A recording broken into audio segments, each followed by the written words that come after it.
नमस्कार, सुप्रभात।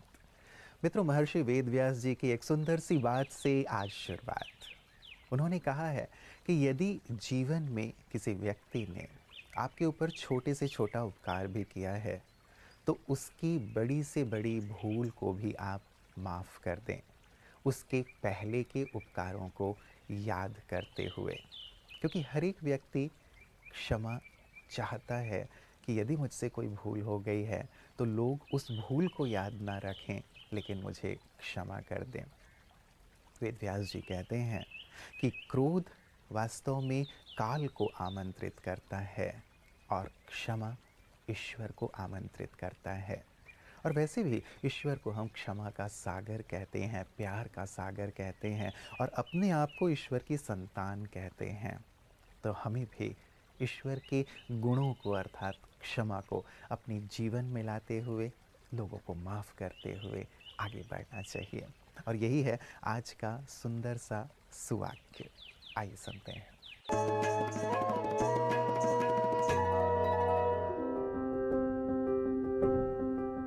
उपकार और शुभ भावना क्षमा के प्रतीकीकरण है।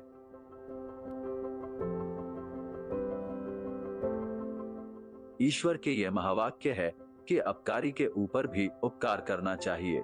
कोई हमें अगर दुख, दर्द जैसी भावनाओं का हिस्सेदार बनाने का प्रयत्न करता है, तो ये हमारे ऊपर है कि हम उसे कैसे स्वीकार करें। अगर तोहफे के रूप में उस अनुभूति को अनुभव किया जाए, तो हम अनेक तजुर्बे के हकदार बन सकते हैं। जैसे हम उस व्यक्ति की मानसिक स्थिति को समझकर, उसके दुख को साझा कर उसे सही दिशा दिखा सकते हैं और इससे हमें सहानुभूति का तजुर्बा हो सकता है। इसके विपरीत अगर हम हानिकारक एहसासों को दिल में स्थान दे, उन्हें इतना दर्जा दे जिसके वो हकदार ही नहीं, तो हमें उस इंसान से घृणा होने लगेगी जिससे हमें यह प्राप्त हुआ है। हम ये दृष्टिकोण अपनाकर देखें कि जो दुखी है वो दूसरों को दुख प्रदान करता है, लेकिन उसको सुख प्रदान कर उसको संतुष्ट करना एक महान इंसान का रूप है। ये घटना उस इंसान को क्षमा प्रार्थी बनाएगी और आप उसको आशीर्वाद के उपहार से समृद्धशाली बनाएंगे।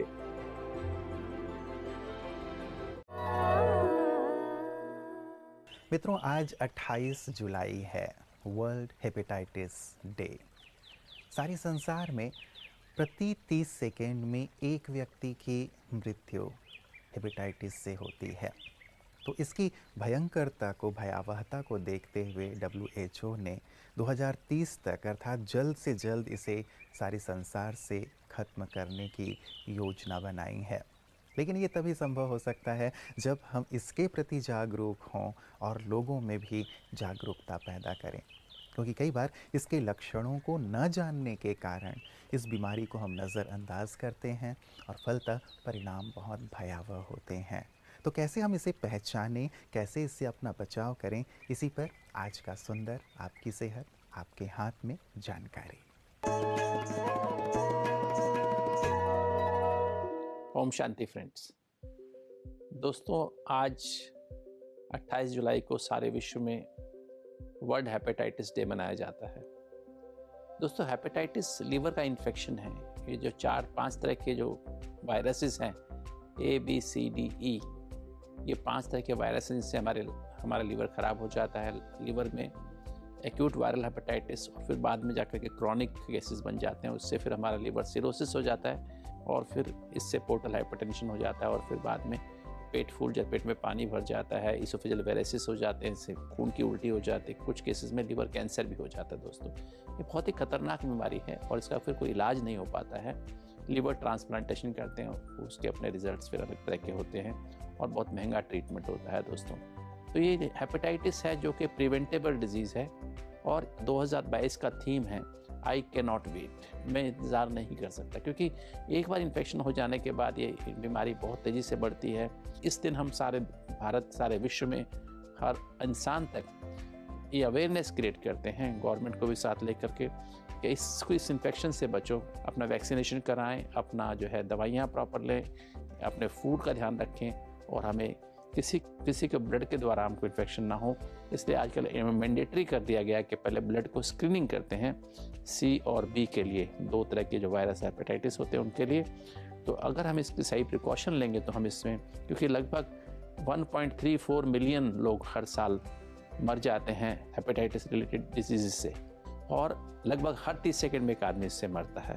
तो दोस्तों, आज हम सारे अपने दोस्तों में, संबंधियों में ये अवेयरनेस फैलाएं कि हम इस हेपेटाइटिस नाम की खतरनाक बीमारी से बचें, और इसका हम ज़रूर प्रिवेंशन कर सकेंगे अगर हम सबको इसका तरीका बताएं तो। ओम शांति।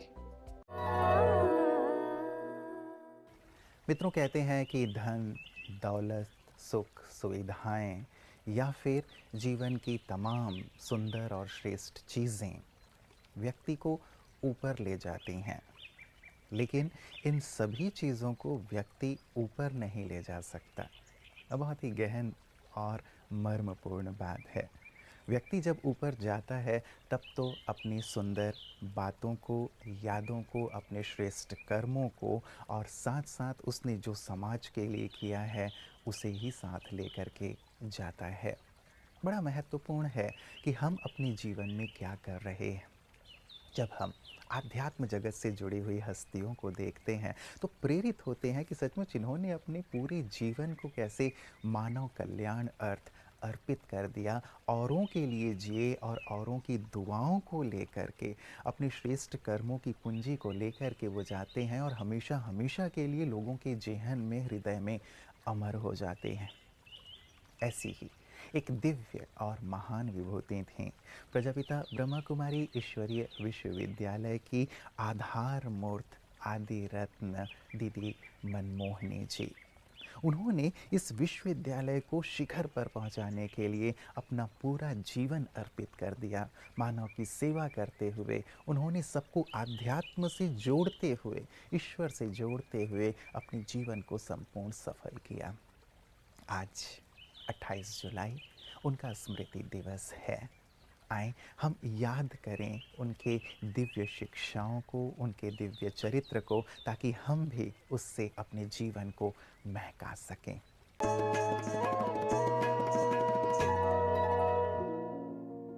ओम शांति। ईश्वरीय यज्ञ में दीदी मनमोहनी जी का नाम विशेष रूप से लिया जाता है। दीदी जी का लौकिक नाम गोपी था। आप एक बहुत ही नामी ग्रामी धनाढ्य सिंधी परिवार से थी। यज्ञ की स्थापना के समय अनेक बंधनों को तोड़ती हुई आप अपनी लौकिक माँ क्वीन मदर और लौकिक बहन शील के साथ झाटकू रूप से समर्पित हो गई। आपका बाबा से अटूट प्यार था। हर पल, हर बोल में बाबा बाबा ही निकलता था। अभी जो हम कहते हैं ना, मनसा सेवा, वो मनसा सेवा मैंने दीदी से देखी है। वाणी से सेवा बहुत थोड़ी। बाबा के एक एक महावाक्य लाखों रुपए का है, लाखों गिनती नहीं कर सकते हैं, इतना खजाना है। तो दीदी ने मुझे खजाने से खेलना सिखाया है। सन 1952 से भारतवर्ष में जब ईश्वरीय सेवाएं प्रारंभ हुई, तब आप पहले दिल्ली, इलाहाबाद आदि स्थानों पर कई सेवा केंद्र खोलने के निमित्त बनी और मातेश्वरी जगदम्बा माँ की अव्यक्त होने के पश्चात सन 1965 से आप फिर से बाप दादा के साथ मधुबन में रहकर यज्ञ की पूरे प्रशासन को संभालने के निमित्त बनी। सन 1969 में ब्रह्मा बाबा के अव्यक्त होने के पश्चात दीदी और दादी की जोड़ी ने माता पिता के रूप में पूरे विश्व में सेवाओं का खूब विस्तार किया। आप 28 जुलाई 1983 में अव्यक्त वतनवासी बन एडवांस पार्टी में चली गई। हर बात भूल जाए पर ये बात नहीं भूलेगी, दीदी दादी की जोड़ी की तो याद नहीं भूलेगी, याद नहीं भूलेगी।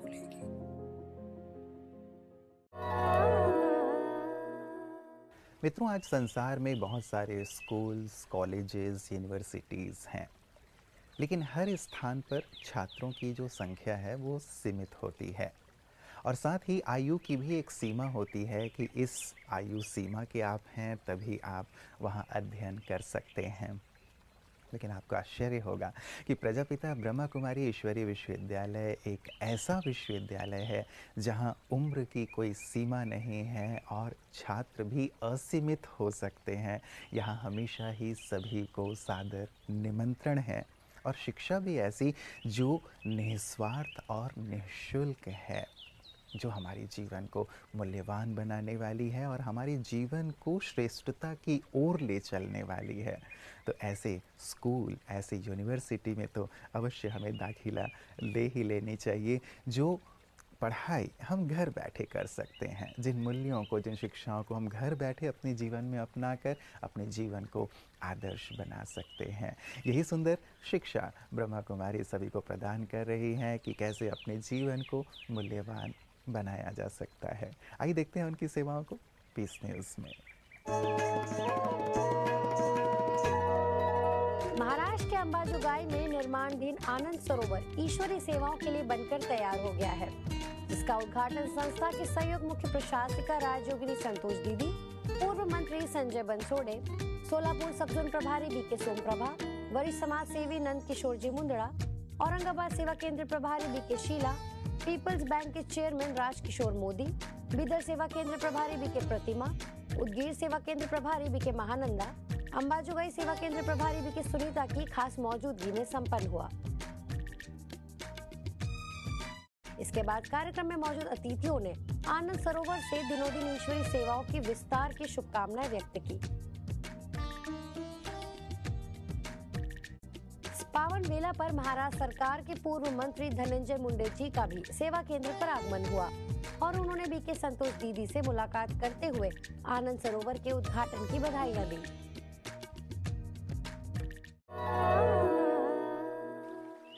मित्रों, हमने शुरुआत की थी क्षमा भाव से, शुभ भाव से।